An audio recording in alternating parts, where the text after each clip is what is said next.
Consider another probability experiment involving dependent events. In this experiment, the two events occur without replacement. Number 14, reason quantitatively. Miss Troy's math class consists of 18 girls and 12 boys.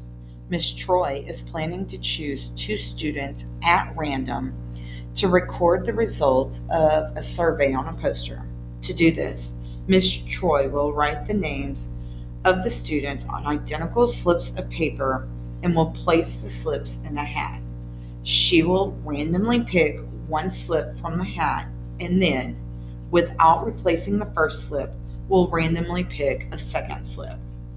What is the probability that the first student selected is a girl? Well, there were 18 girls, so we're going to put 18, and there were 30 students total. So 18 divided by 30 would be the answer here.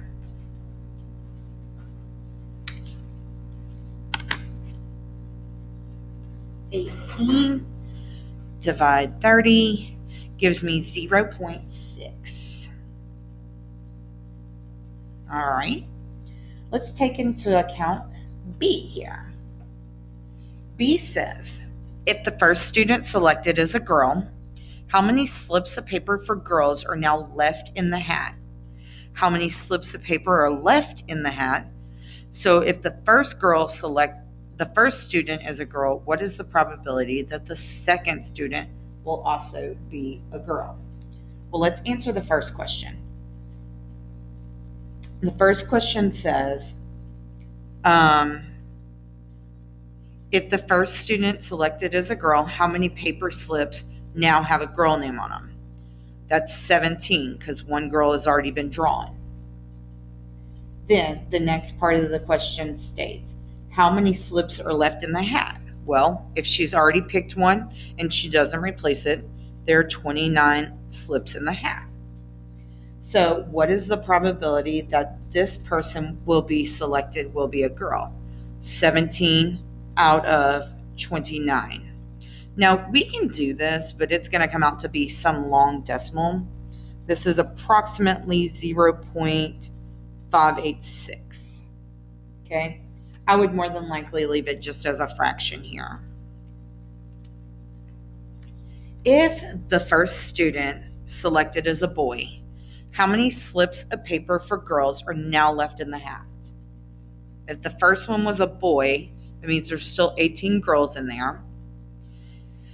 How many slips of paper are in the hat? Well, if one was already selected, that means that there are 29 left in the hat. And then what is the probability that this second student would be a girl if the first student was a boy? That would be 18 out of 29. And again, we could do the decimal of this. This is going to be 0.621. I would more than likely leave it as a fraction. Let's take a look at D. Write the relevant probabilities on the tree diagram below. Well, the first student being a girl, we had a 60% chance there, 0.6. So that means that the probability of drawing a boy on the first chance was 0.4, or a 40% chance. Now, we just said that if the first student was a girl and the second student was a girl, that was a 17 out of 29 chance.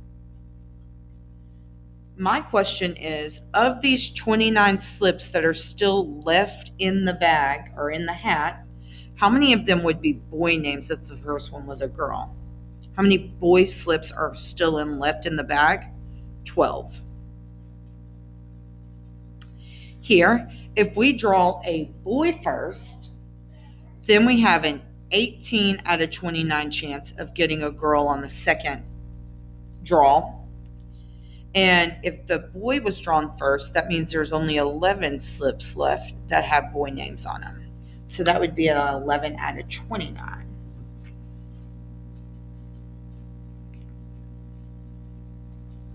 Let's talk about letter E. Letter E at the top of the next page says, find the probability that both students chosen are girls. Use your probability notation to write your answer. So we want the probability that the first person selected is girl and that the second person selected is girl. Well, the probability of getting a girl on the first chance was 0.6, right? So we're going to do 0.6. The probability of getting a girl on the second chance, because we're going to follow this route right here, would be 17 out of 29. I'm going to clearly type that in my calculator.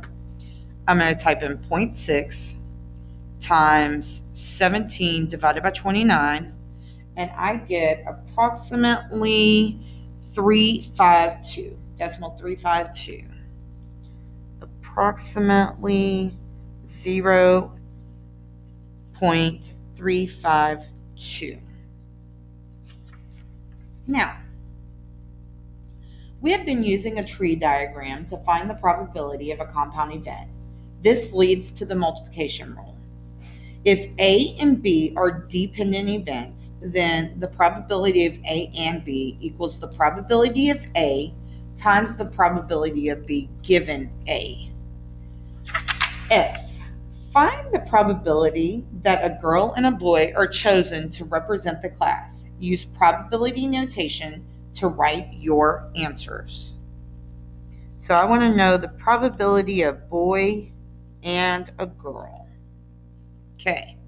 Well, there are two ways we could go about getting there. We could say draw the girl first and the boy second. So that would be 0.6 times 12 over 29. Or we can draw the boy first and the girl second. So we're going to add 0.4 times 18 over 29. Now, obviously, whenever I go to type this in my calculator, I need to put some parenthesis sets in here. Otherwise, that's going to get very messy.